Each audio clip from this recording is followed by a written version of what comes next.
만나면 좋은 친구 MBC.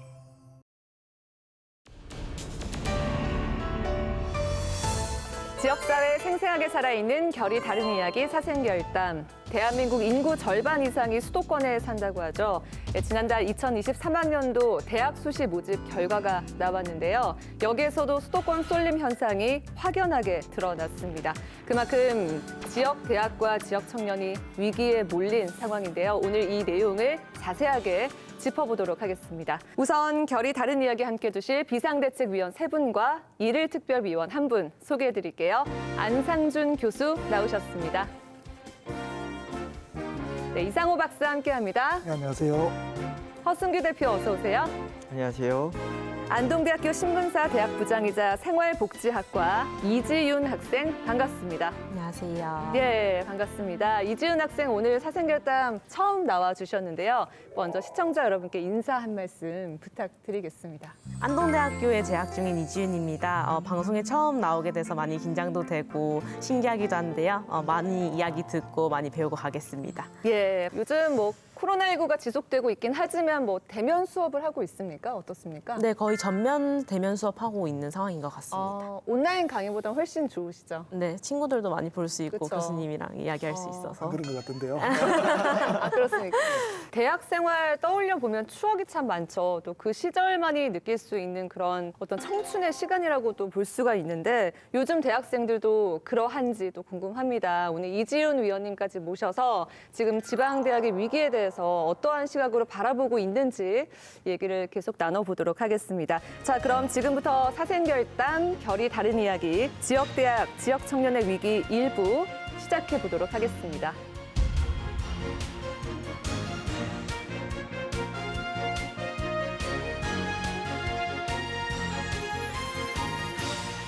네, 그럼 먼저 오늘 주제에 대한 안상준 위원님의 결단 들어보죠. 하늘이 무너져도 솟아날 구멍은 있는가?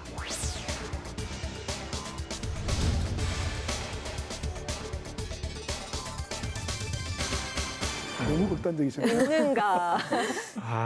지금 대학이 처한 환경이 정말 쓰나미가 밀려오는 것 같은, 그래도 너무 비관적이면 안 될 것 같아서 제가 의문문으로 남겨놨습니다. 그래도 기회가 있지 않을까 이렇게 생각을 합니다. 열린 결단을 내려주셨습니다. 지역대학의 위기를 지적하는 목소리가 계속해서 제기되고 있죠. 어제 오늘 일이 아닌데요. 2023학년도 대학 수시 모집이 마감되면서 각 대학들의 경쟁률이 어떻게 남았는지 궁금하고요. 또 특히나 수도권, 서울 소재 대학과 지방 대학들 간의 경쟁률 격차가 크다고 들었거든요. 수도권과 비수도권의 격차는 훨씬 심해졌고요. 비수도권 지역에 있는 대학들은 거의 다 전반적으로 하향 추세입니다. 비수도권 안에서도 대도시하고 중소도시 대학의 격차는 확연하게 커졌습니다.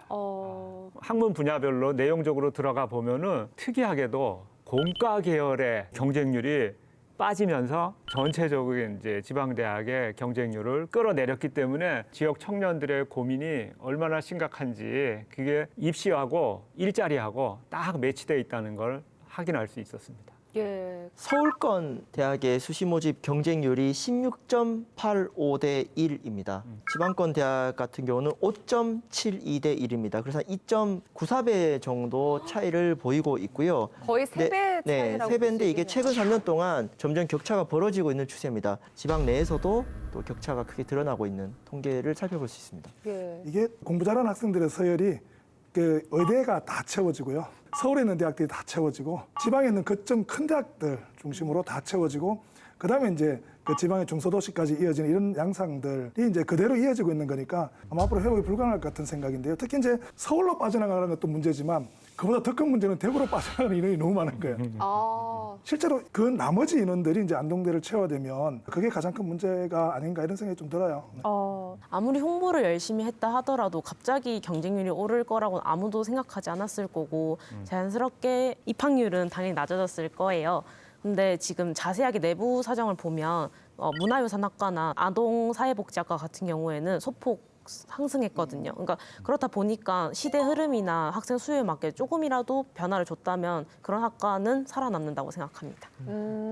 수험생들은 수시 모집에 총 6차례 지원을 할 수가 있습니다. 그래서 대학의 경쟁률을 봤을 때 6대1 미만은 미달로 여겨지는데요. 현재 지방대학 경쟁률이 5.72대 1로 사실상 미달이라고 볼 수 있습니다. 경북 북부 지역 대학의 수시 모집 전형이 좀 어떻게 진행이 되고 있는지 뭐 결과가 나온 곳이 있나요? 그러니까 6대1에 미달하는 대학들의 숫자를 보면은 전체적으로 전국에 한 100여 개 정도 된다고 합니다. 예. 그중에 이제 비수도권 대학이 80여 개. 그중에서 경북 지역에 있는 대학들이 입시 충원율이 가장 지금 저조하다. 이렇게 얘기할 수가 있겠습니다. 네, 구체적으로 좀 네. 살펴보면요. 국립안동대학교 수시 모집 결과가 1,327명 모집에 4,810명이 지원했습니다. 평균 3.62대 1의 경쟁률을 보이고 있는데요. 간호학과 같은 경우는 63명 모집에 668명이 지원을 해서 10.6대 1, 10대 1을 넘는 경쟁률을 보였고요. 그 다음이 또 아동사회복지학과 8.39대 1이고요. 그 다음에 컴퓨터공학과도 6대 1이 넘고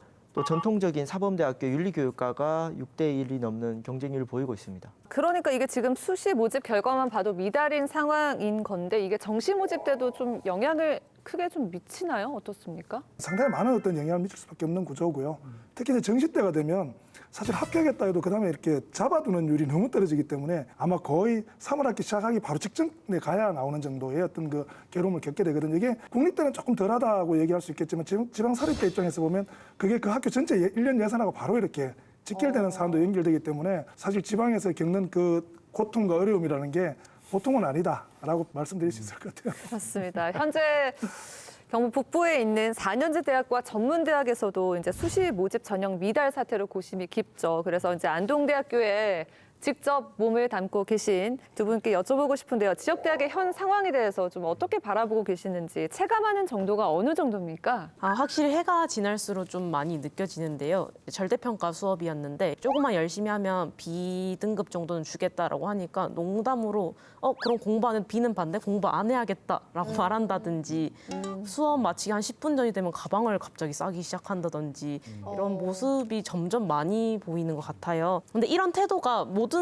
수준을 나타내는 지표는 못 되겠지만 확실히 추가 모집이라든지 뭐 수능 최저를 안 보기 시작한 후부터 솔직히 좀 느껴지는 부분인 것 같기도 하고 또 1학년 후배들한테도 좀 물어봤는데 이제 입학 1년 차가 돼가는 시점인데도 언니 저 휴학할까 봐요. 편입 준비하려고 이런 얘기도 좀 많이 하는 걸 보면 이제 좀 떠나려고 준비를 하는 모습을 좀 더 많이 볼 수 있는 것 같습니다. 입학은 하되 중간에 그렇게 빠져나가게 되는 상황이 빚어지기도 하죠. 교수님은 어떻게 보십니까? 2014년, 15년도에 국책사업을 한번 해서 인문대학의 상황을 이제 파악할 일이 있었는데 그때 사학과의 경우에 170명 정도 됐어요.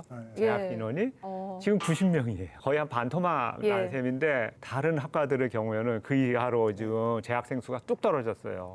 학생 수가 떨어진 만큼 또 이제 수업의 질도 떨어지는 게 같이 느껴져요. 그러면 이제 국립대의 지위마저도 이제 예전처럼 안정적이지 않다. 예전 그런 같지 생각이, 않다. 들고 신입생 충원율은 이거 하나만으로 끝나는 게 아니라 재학생 유지 충원율과 그 다음에 이제 취업률로 다 이게 연계되기 때문에 전체적으로 지금 총체적인 난국에 빠졌다 이렇게 생각하시면 아마 될 것 같습니다. 네. 제가 15년 전에도 제가 이제 철학과 학생들 대상으로 수업을 해보면 철학과 학생들이 가장 선호하는 과가 따로 있어요. 어떤 과요? 전과라고.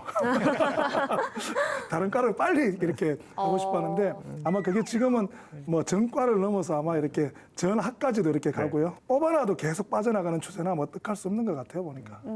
원론적인 얘기일 수도 있지만 학생들이 자꾸 수도권으로 빠지려고 하는 이런 현상에 대해서 그 원인을 좀 분석을 해보자면 이게 아마 원인을 몰라서 모르지는 않을 것 같아요. 워낙 오래전부터 나온 되게 유명한 말이 있잖아요. 이게 사람은 나면 서울로 보내고 또 말은 제주도로 보내라 뭐 이런 말이 있는데 조선시대 때 같은 경우는 자기 지역을 떠나기 굉장히 힘든 사람 입장에서 보면 조금 더 넓은 안목, 조금 더 어떤 전국적인 방향을 생각해보는 것 뭐 이런 좋은 의미가 들어가 있겠지만 과연 지금 이렇게 정보통신이 발달되어 있고 서울과 어떤 지방의 거리가 가까운데도 이 말이 계속 통용될 수 있는 이유는 도대체 뭘까? 이 문제는 이제 우리가 좀 생각을 해봐야 되는 문제인데요. 사실은 이게 이제 대학 스스로가 자처한 거기도 하고 또 대학에 계신 선생님들도 조금 고민을 해보셔야 되는 게 취직 중심의 어떤 그 모든 정책들을 써왔고요. 그러다 보면 대학에 대한 평가는 어쨌든 취직이 잘 되는 게 중심으로 평가할 수밖에 없고 취업할 곳이 많은 곳이 가장 선호의 대상이 될 수밖에 없는 구조를 갖고 있고요. 이제 이런 문제들이 계속 지속되다 보니까 기업 내에서도 사실은 어느 대학 출신을 먼저 이렇게 선호하게 되고 또 그쪽 출신들이 자리 잡고 있으면서 그 대학 출신을 이렇게 당겨오는 이런 모습들이 나중에 입사에서부터 승진까지 쭉 이어지는 이런 어떤 악순환 구조가 계속해서 만들어지고 있는 거죠. 그래서 이거를 지방대에 다 이렇게 책임을 물을 수 있는 문제는 분명히 아닌 것 같고요. 이게 대학을 잘못 길러왔고 대학에 대한 인식을 잘못 만들었고 사회 구조가 여전히 저 학연이나 지연 중심으로 자꾸 만들어왔던 이런 문화가 사실 어른들에게 책임이 있고 그 고민들을 지금 20대 학생들이 계속 받고 있는 거 아닌가라는 생각들이 좀 많죠. 그래서 수도권 중심의 정책 이거 어떻게 할 건지는 고민들이 처음부터 좀 이루어질 그럴 필요는 분명히 있다고 보여져요. 네. 예. 청년들에게 다양한 기회와 경험을 제공하는 인프라가 수도권에 압도적으로 많기 때문에 청년들이 가는 것이죠. 청년들도 장기적으로는 서울이 주거 비용이 비싸서 좋은 여건 아니지만은 좀 배고파도 견딜 수 있는 20대 나이는 그걸 감수하고 가는 부분이 있고요.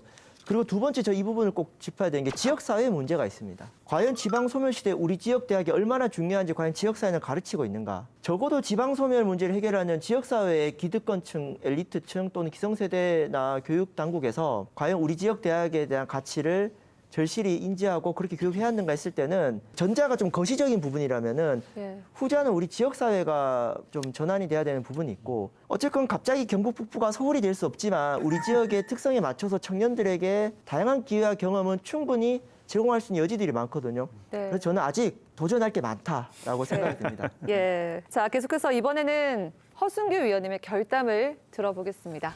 있을 때 잘해 후회하지 말고. 네, 오늘 결담은 있을 때 잘해.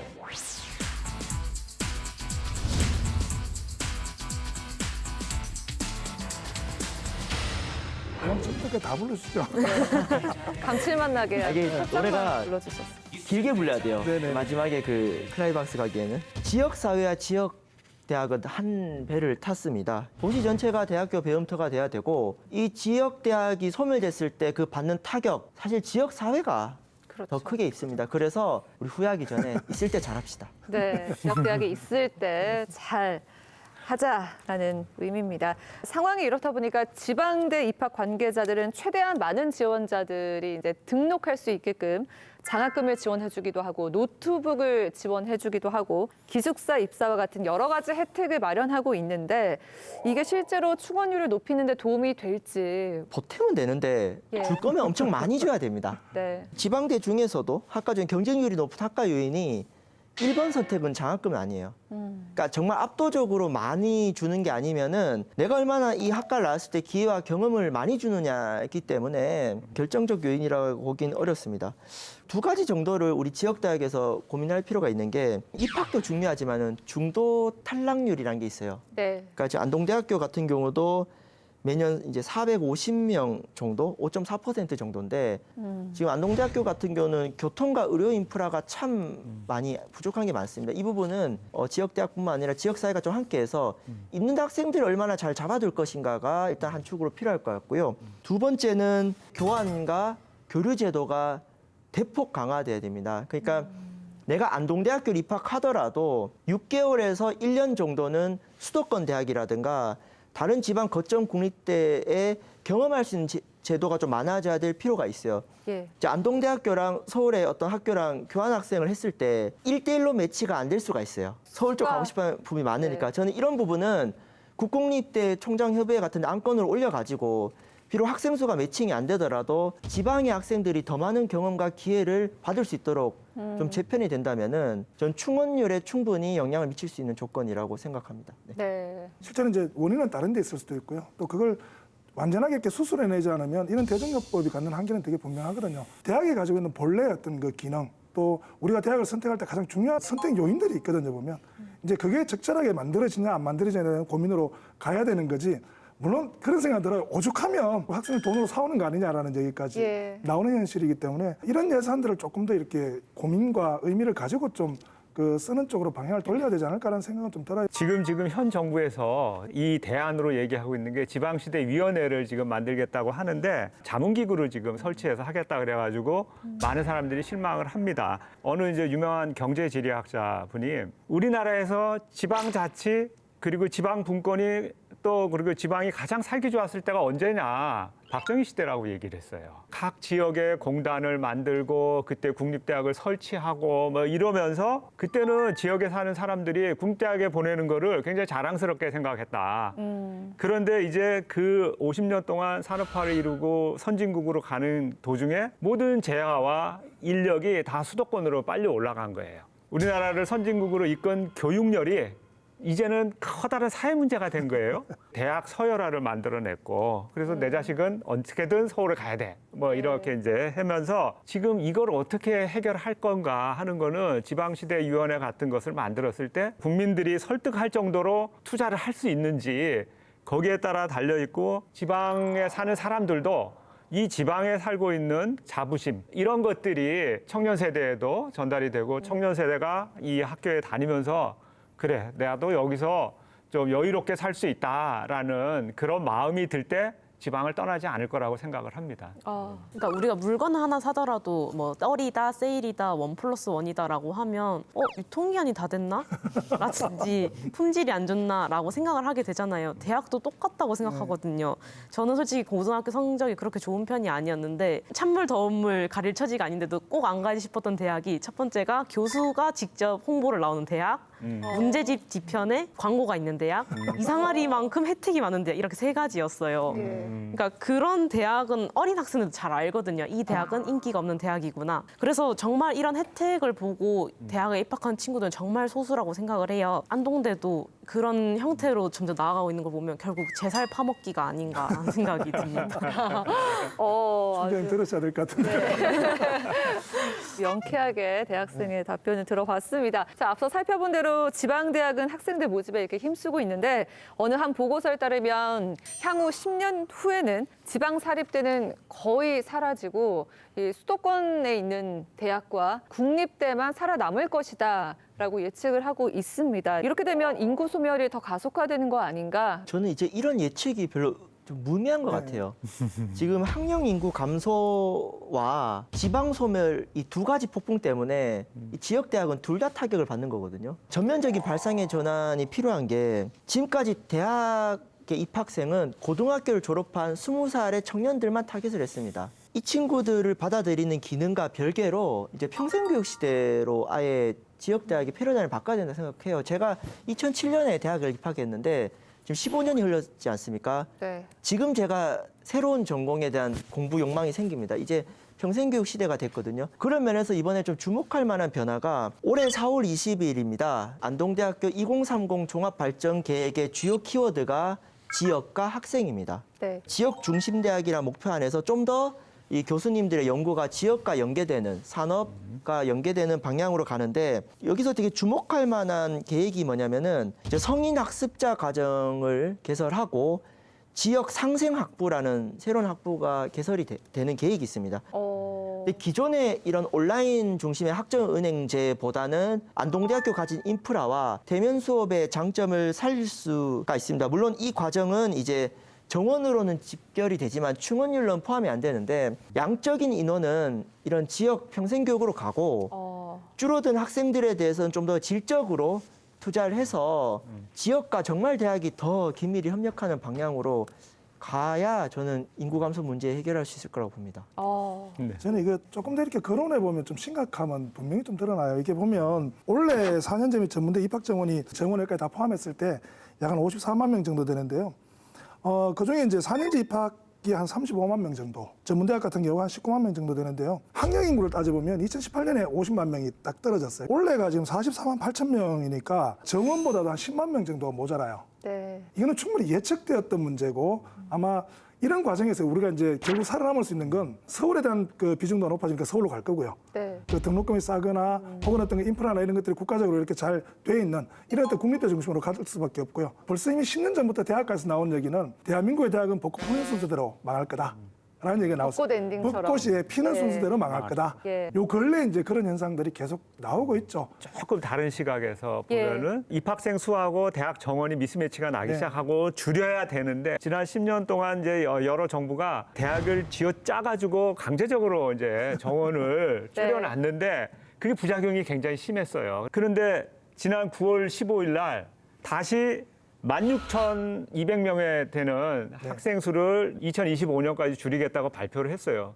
그중에 88%가 지방대학이에요. 또 결국은 교육부가 할 수 있는 건 정원 감축밖에 없다는 얘기 아닙니까? 예. 그런데 제가 볼 때는 더 중요한 거는 대학이 살아남기 위해서는 줄이면서 대학을 어떻게 내실을 할 건가 이걸 지금 고민을 하고 전략적인 접근이 필요한데 그런 건 없이 정원만 감축을 하겠다 이러니까 좀 아쉽습니다. 예. 사립대에서는 되게 모순 병제예요. 이게 정부에 조금에 나오는 어떤 지원금을 제외한 나머지 다 학생들의 등록금으로 학교가 운영돼야 되는데 등록금이 많아야 내실화가 되죠. 내실화를 하려면 학생들이 많아야 돼요. 근데 이 문제가 계속 미스매치가 이루어지고 있는 상황이기 때문에 어떻게 보면 국립대만큼이라도 좀 정확한 방향을 좀 찾으면 나중에 사립대도 좀 따라갈 방향들을 만들지 않을까. 근데 지방 사립대는 그래서 지금 더더욱 힘든 상황이거든요. 예. 이지은 위원님께서는 안동대를 선택하게 된 이유 중 하나가 아무래도 국립대이지 않을까 싶은데. 일단은 등록금이 싸다는 점이 가장 크게 솔직히 예. 다가왔고요. 그 다니다 보니까 작은 고민이나 크게는 뭐 진로 학업까지 네. 진로 상담을 되게 열심히 해주시는 편인데 다른 사립학교 다니는 친구들은 수업대가 아니면은 교수님 얼굴 보기 힘들다라고 할 정도예요. 이런 크고 작은 좋은 점이 많은데도 저는 가장 큰 문제가 사립대랑 똑같은 재정 지원 사업을 받고 국가 장학금을 받는 거라고 생각하는데요. 만약에 안동대 장학금이 150만 원이고 사립대 장학금 200만 원이라고 해볼게요. 8분위만 나와도 국가 장학금이 175만 원이 나와요. 그런데 그 어떤 친구들은 공짜로 안동대 다닐 게 아니라 돈 조금 더 내고 사립대 다니겠다는 소리가 나올 수밖에 없는 거죠. 그러니까 솔직히 말해서 어떤 점이 국립대의 메리트가 되는가에 대해서는 조금 의문이 생기는 것 같아요.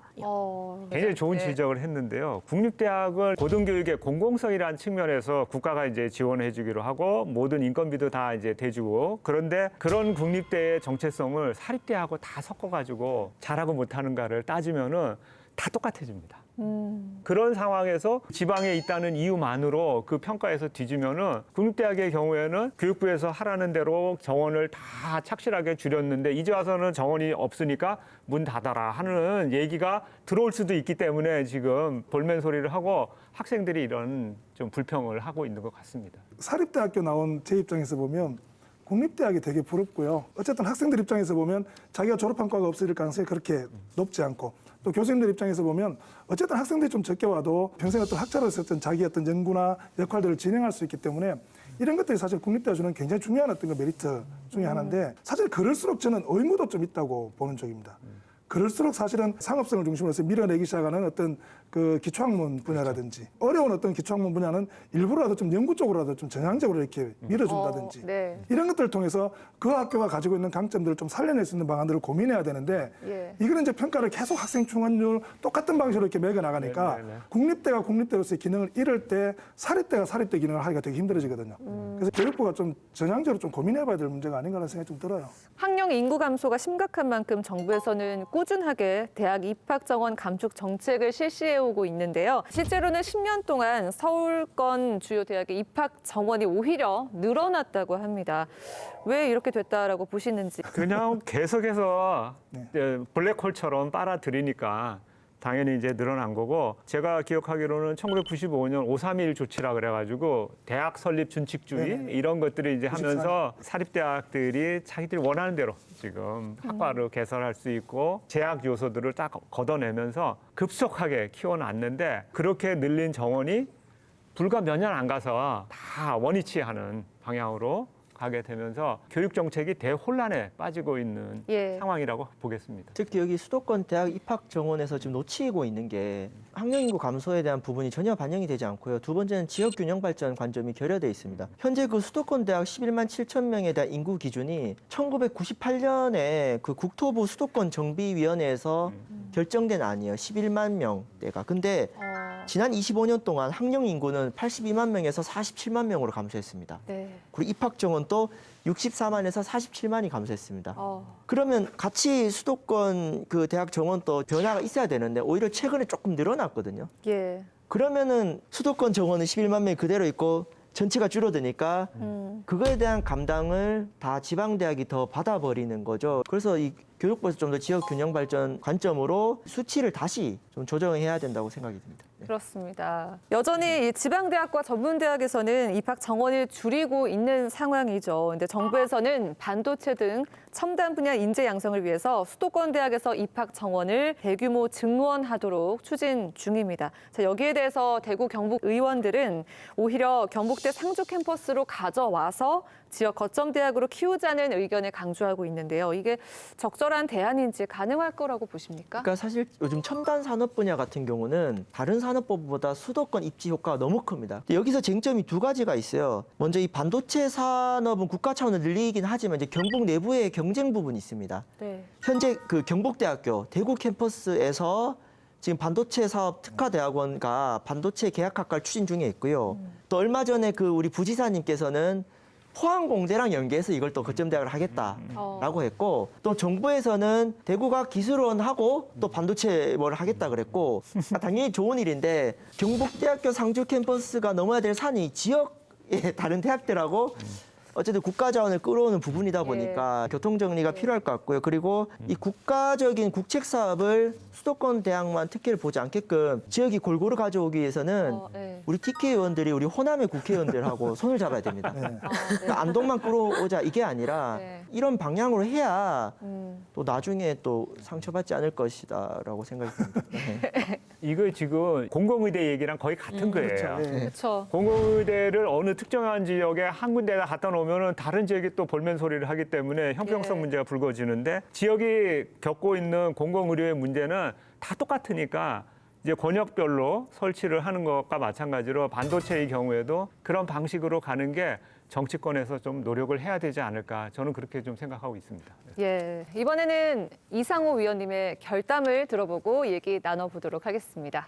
조금 어려운 얘기인데요. 선결 문제 요구의 오류라는 게 있습니다.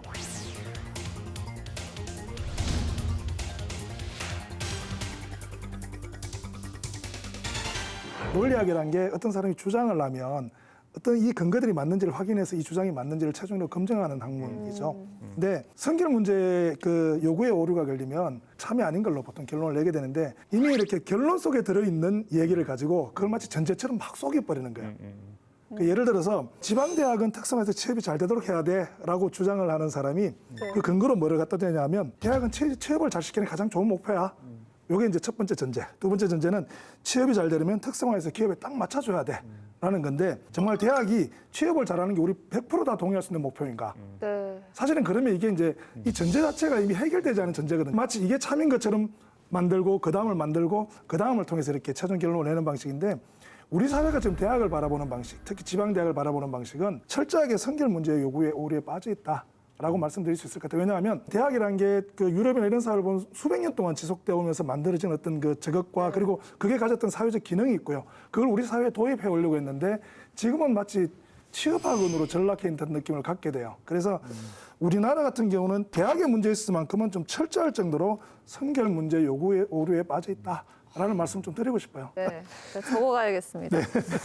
교육 재정과 지원도 수도권에 집중돼 있고 그렇게 될수록 서울과 지방의 양극화가 심각해지고 있는데, 원래 우리나라는 부모들이 어려운 형편이어도 뼈 빠지게 일하면서 자식 교육만큼은 좀 최대한 좋은 환경에서 키우게끔 하는 그런 문화가 좀 자리 잡았다라고 볼 수가 있잖아요. 근데 조선 시대와 지금 시대를 비교를 했을 때 그 당시에도 교육열이 좀 치열했습니까? 조선시대 같은 경우는 사실은 교육 자체가 특권 계층에 허락된 거였죠. 그렇죠. 사실 조선초 같은 경우는 양반이 5% 정도밖에 안 됐으니까 아마 그네들에게 허락된 것, 그리고 그 외에 많아도 아마 10% 20% 정도가 아마 교육을 독식하고 있었던, 그렇기 때문에 사실 그네들이 주는 특혜도 엄청났죠. 향교에 이름만 걸어두면 군대를 안 간다든지 뭐 이런 것들이 이제 그대로 주어지는, 그래서 공부하는 사람에 대한 예우도 굉장히 높았고요. 근데 우리가 이제 60년대 70년대쯤 되면 조선시대 때 가지고 있던 특권 계층이 그대로 아마 대학으로 이렇게 좀 넘어왔다는 느낌들이 좀 있습니다. 그리고 그 당시에 대략 그 학령 인구 전체로 보면 한 10% 정도가 이제 대학을 갔었고요.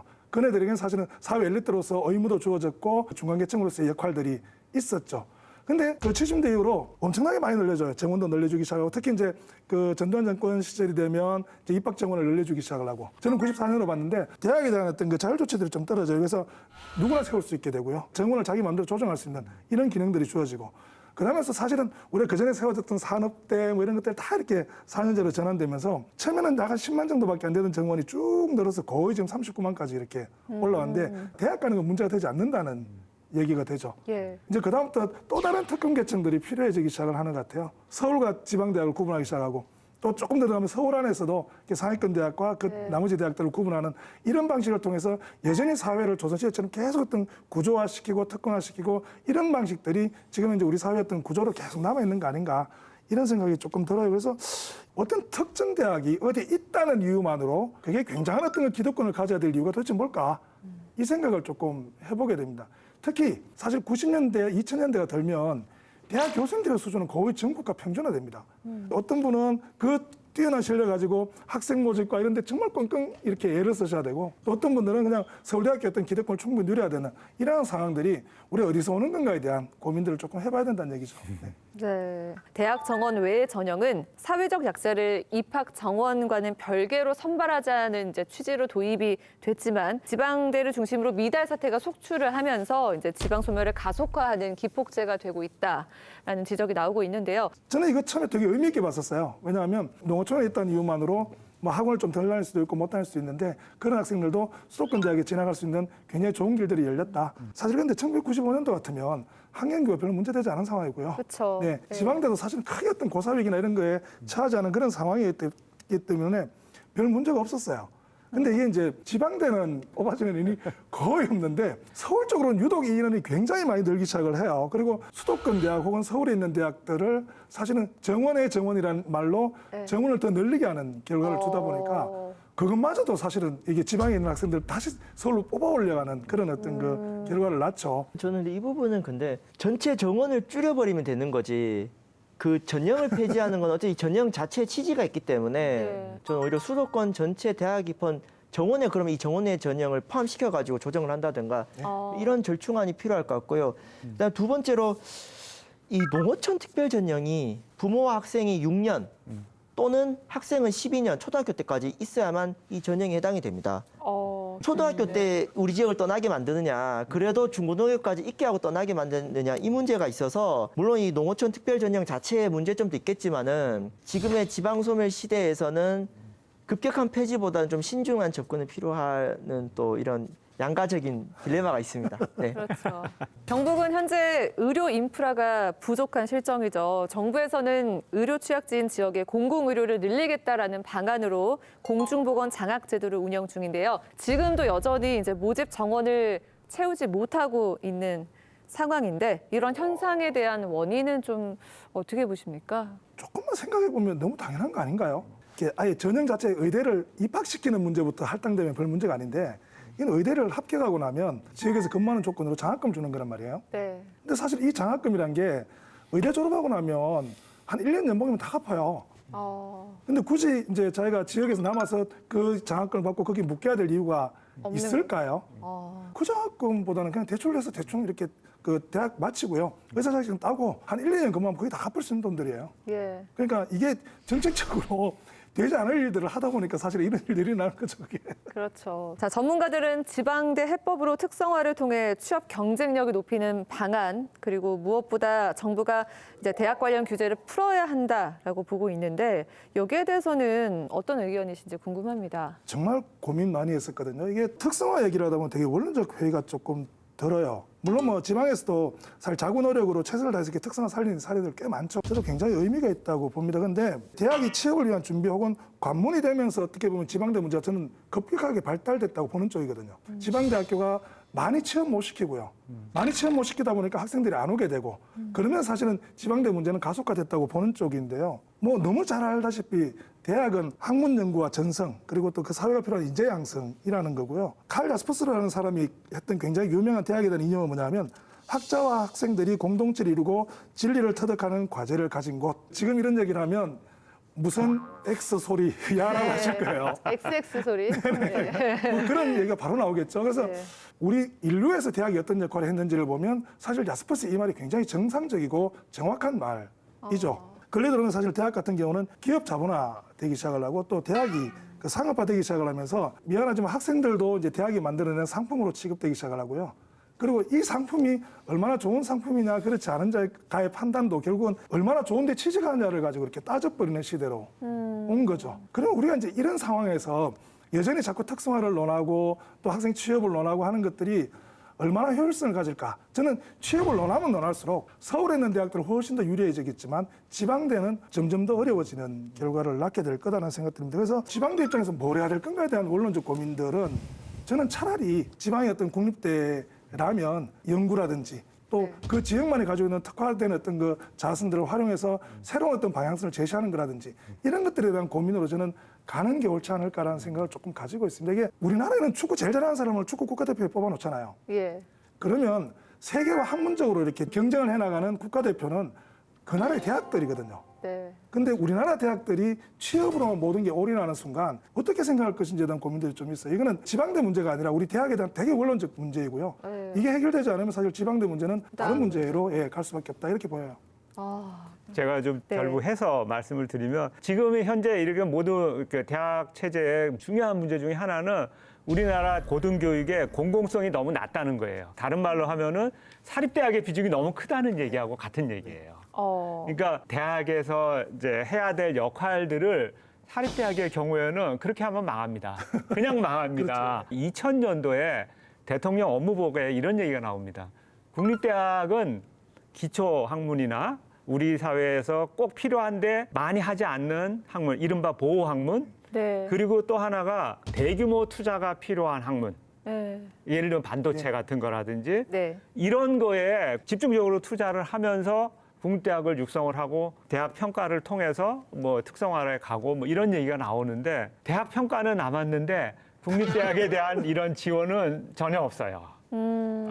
그렇기 때문에 지금 대학 교육의 질을 가지고 우리가 좋은 대학이냐 나쁜 대학이냐를 따지기보다는 서울에 있느냐 지방에 있느냐를 가지고 따지게 되는 그런 이제 결과가 초래되는 거죠. 그래서 국립대학은 앞으로 국가가 확실하게 책임을 지고 이와 같은 투자를 해라.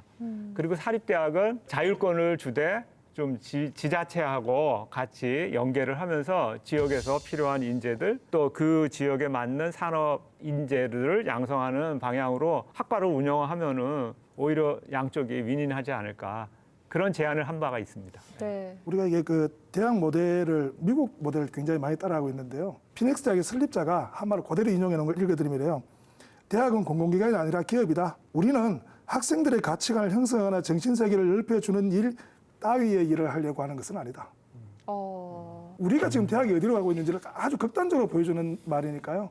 한번 좀 새겨볼 만한 말이 아닌가 대학은 싶어요. 기업이다. 그러니까 근데 지방대학이냐 수도권 대학이냐 네. 떠나서 우리 한국 사회의 대학이 바뀌어야 되는 어떤 구조적 문제를 말씀해 주신 것 같고 예. 근데 그 차원은 그 차원대로 바뀌어야 되는데 어쨌거나 지역 대학을 앞으로 어떤 역할을 해야 될 것인가에 대해 고민은 또 별도로 남는 것 같아요. 그러면 저는 여기서 지역 사회에서 가진 여러 가지 자원들이 학문의 영역에서 융통될 수 있는 특성화라는 게 중요한 것 같습니다. 그래서 제가 최근 사례를 하나 말씀드리면은 예. 최근에 안동대학교 민속학과 대학원이 좀 이례적인 사례가 있습니다. 그 2021년 안동대 대학원 민속학과에 석사 9명, 박사가 5명 입학을 했고요. 작년에 석사 13명, 박사 4명이 입학했습니다. 순수 학문 대학원에 이 정도 석박사가 입학하는 것은 사실 수도권의 순수 학문에서도 인구 대비 이런 사례가 흔치 않습니다. 왜 안동대 민속학과에 이렇게 많이 입학을 했을까? 예. 최근에 지역사회와 연계한 지역 공동체 연구를 굉장히 중점적으로 많이 하고 있습니다. 그렇다면은 민속학과 학부생이 내 진로를 고민을 할 때 좀 더 내가 머물고 있는 지역의 공동체에 대한 이해와 내 연구를 결합할 수 있겠다를 생각을 하게 되면 그래 한번 대학원 가보자 하는 거죠. 그런 면에서 우리 지역대학은 앞으로 할 수 있는 기회들이 많이 있다라고 네. 생각이 듭니다. 네. 그것도 좀 고민은 좀 되는 게요. 사실은 안동대학교가 그 국학 분야를 사실은 특성화해서 거의 10년 가까이 이렇게 끌고 왔는데 그 결과가 사실 그렇게 좋지는 않았거든요. 그러다 보니까 지금 안동대학교의 특성화는 사실 거의 다 취업 잘 되는 쪽으로 다 이렇게 방향을 틀고 있는 상황입니다. 이거는 우리가 어떤 방식으로 가야 될지에 대한 고민만큼이나 이 수요자들의 생각은 굉장히 많이 바뀌어 있고요. 그리고 그 부분을 대학이 계속해서 지속적으로 따라가 줘야 되는 건지 아니면은 정말로 대학이 어떤 본연의 모습을 지켜가야 되는 건지에 대한 이 고민 속에서 지금 사실 움직이게 되는 건데요. 우리가 지방대학이 어떤 특성화로 갈 건가에 대한 원론적 고민들은 사실은 그 지역과 직접적으로 접촉돼야 되고 또 밀접한 것들로 움직여줘야 되는데 지금 현재 우리의 특성화는 안동대학교나 저 목포대나 저 군산대나 순천대나 별로 다를 게 하나도 없다는 거죠. 이 고민들은 이제 어떻게 할 건지에 대한 고민들이 좀 있는 거죠, 이게. 네. 그런데 지금 일부 국립대에서는 전문대 전공을 카피한 작업치료학과 그리고 방사선 학과와 같은 특성화 과목을 신설하고 있어서 반발을 사고 있는데요. 지금 이게 문제가 어떤 겁니까? 지금 우리 앞에서 얘기한 거하고 거의 같은 맥락의 얘기예요. 근데 이제 전문대학에서는 지금 그것 때문에 굉장히 볼멘 소리를 많이 해요. 전문대학을 어떻게 사냐? 그럼 전문대학은 또 그 밑으로 가요. 동물 반려견 케어 뭐 네. 이런 쪽으로 이제 가면서 점점 더 가는데 그러면 국립대학도 지금 힘들면 그런 쪽으로 가야 되느냐? 근데 이제 학내에서 교수님들하고 얘기를 해보면은 여기에 대한 의견은 상당히 많이 갈리고 결국은 특성화로 갈 수 있느냐 없느냐의 문제도 이와 같은 논란을 어떻게 정리하느냐에 달려 있다고 봅니다. 그래서 한편으로 좀 아쉽기도 하고 또 한편으로 현실적으로 인정할 수밖에 없는 거는 학생들의 요구가 어디에 있느냐. 이 점을 정확하게 좀 파악을 해서 고려를 해야 되지 않을까 생각을 합니다. 자, 이번에는 마지막으로 이지훈 위원님의 결담을 들어보겠습니다. 중 떠난 절이라고 생각합니다.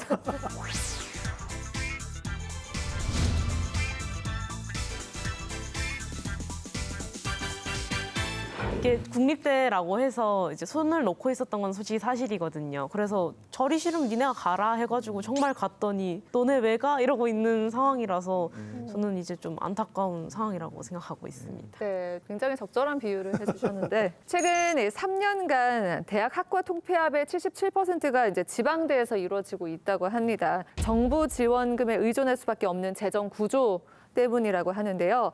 안동대학교에서도 이제 과가 없어지거나 통폐합되는 경우도 있었는지 어떻습니까? 학과명을 개편하거나 이제 모집 단위를 학과에서 학부로 가거나 또는 학부에서 학과로 가거나 뭐 이런 그 노력들은 있었는데 실제로 안동대학에서는 아직 폐과한 사례는 없고 소속을 단과대학을 바꾼 그런 학과는 나왔습니다. 그런데 이제 사립대학들은 진작부터 살기 네. 위해서 제가 아는 어느 교수는 소속을 한 4번 바꿨어요.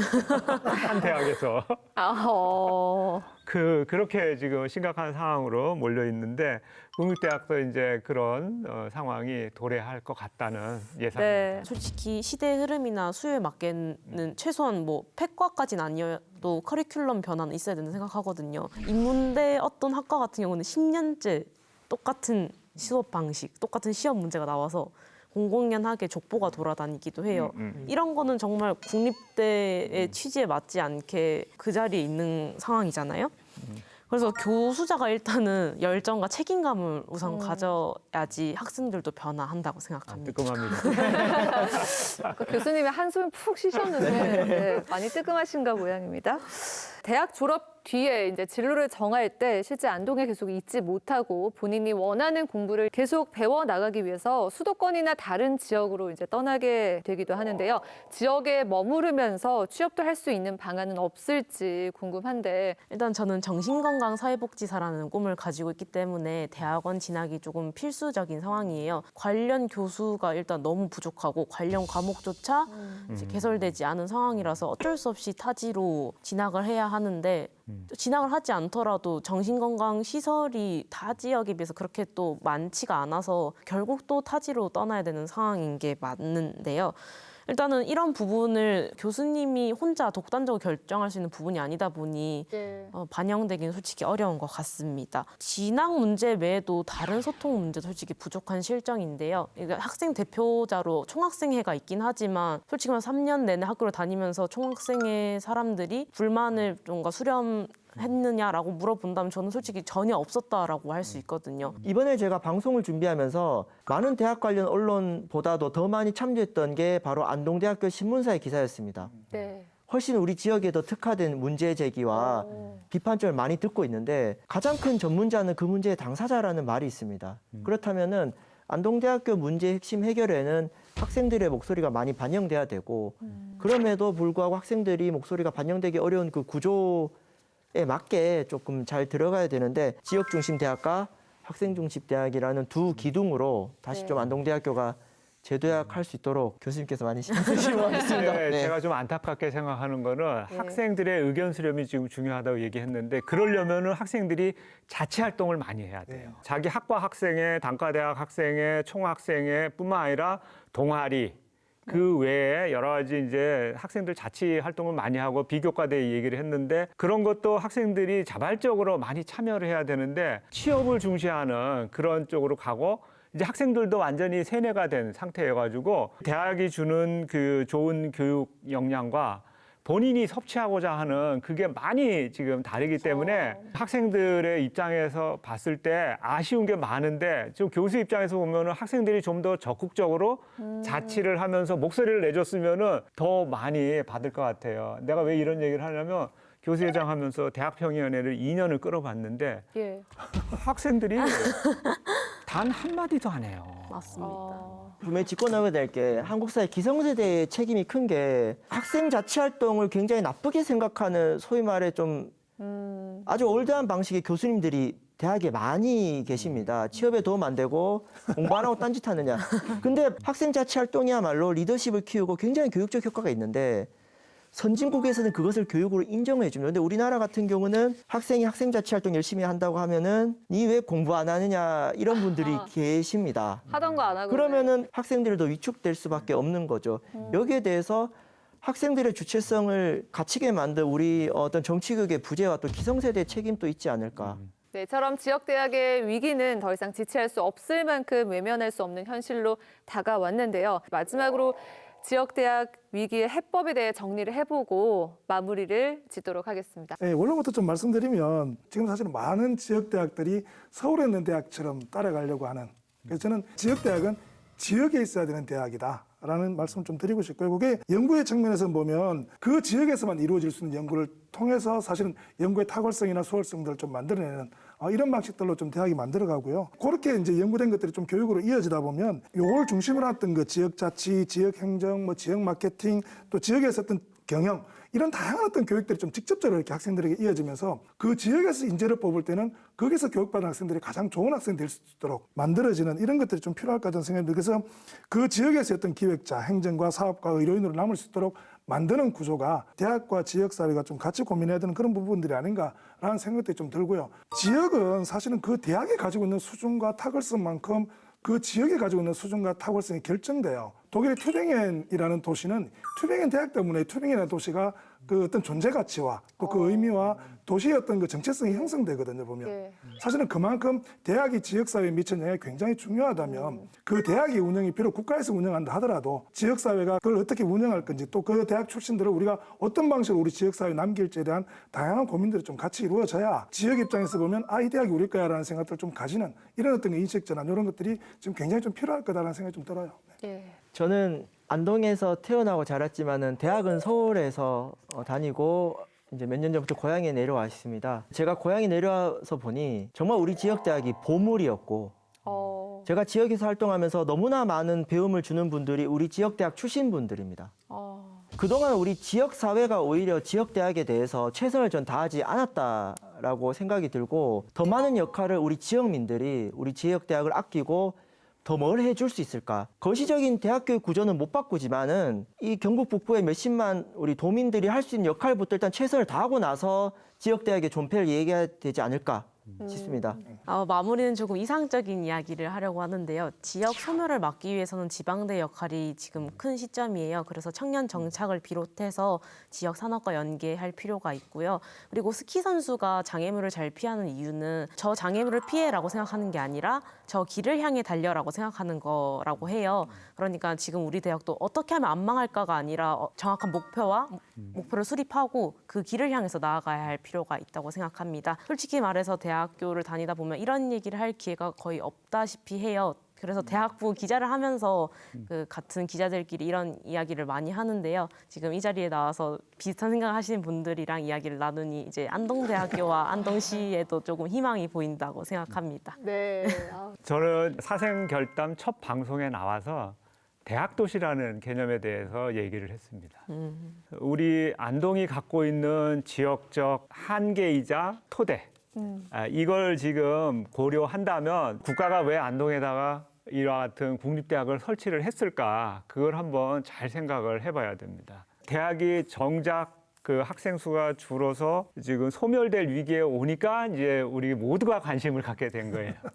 대학이 중심이 돼서 지역 사회를 바꿀 수 있다면, 그래서 좀 실용적으로 접근을 해보면은 지금 안동에서 일자리를 제일 많이 주는 기관이 아마 안동대학일 겁니다. 그리고 유동 인구가 가장 많은 기관이 안동대학일 거예요.